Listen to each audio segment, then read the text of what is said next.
In December 2011, PAWS International embarked on a program to save the vodka bears of Ukraine from a life of abuse and misery. Rosa, a 4-year-old brown bear, was the first bear to receive the compassionate care she needed by a team of committed PAWS rescue workers.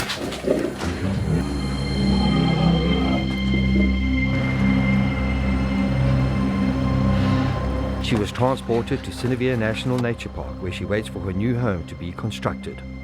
During Rosa's rescue, PAWS heard disturbing news regarding the number of captive vodka bears in Ukraine. Unconfirmed reports put the figure at over 100 bears. The next PAWS wave of assistance descended on Ukraine in late February 2012. This time it was to save a young male bear called Potap from atrocious circumstances, as well as trying to get footage of bears living under the constant threat of death in western Ukraine. It was in this rural part of the country that PAWS met Martha. Martha is a circus performer, and her co-star, a 12-year-old giant of a bear named Stefan.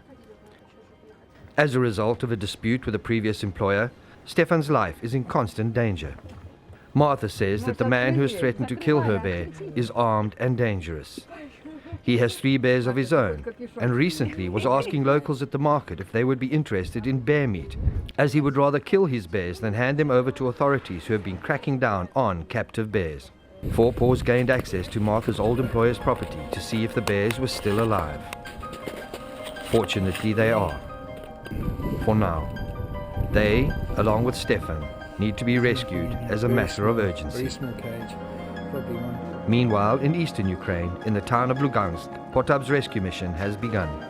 Potap is estimated to be 3 or 4 years old. He lives in a minute cage with a mud floor surrounded by dogs who are trained to attack bears.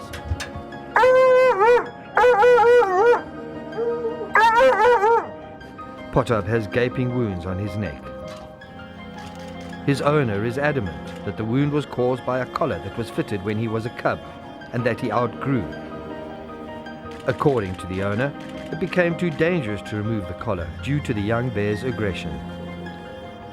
As a result, the collar became a death noose, slowly strangling the young bear. Potap's owner was also adamant that Potap was never used as bear bait to train his hunting dogs. Owner denies it that he used this burrow for training hunting dogs. During an interview on the 27th of February, it became clear that this was a blatant lie.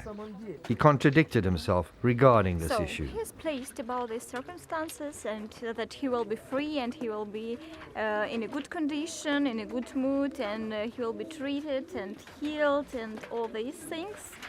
But for him it is not a good idea because he needs to train his dogs, and it is like business. PAWS cameras were also able to get footage of 2 raccoons and a wolf housed within the dog training center. These doomed animals are suspected to form part of the dog's hunting program. When the local media heard of Potap's plight, it was brought to the attention of the Ukrainian Ministry of Ecology and Natural Resources. Pressure was put on the owner, and the bear was confiscated and handed over to PAWS. We contacted with our doctor in Bulgaria, who has a huge experience with tranquilizing bears, and he's in close touch with a professor of anesthetic, and he has experience for more than 12 years now in Bulgaria. And I believe that all of this, and with the vets that we have here, we will be tranquilize the bear perfectly. Potap was rescued on the 27th of February and moved to Synevyr. Here he joins Rosa, and in a few months' time, these beautiful animals will have more space to live in than they have ever experienced in their short lives.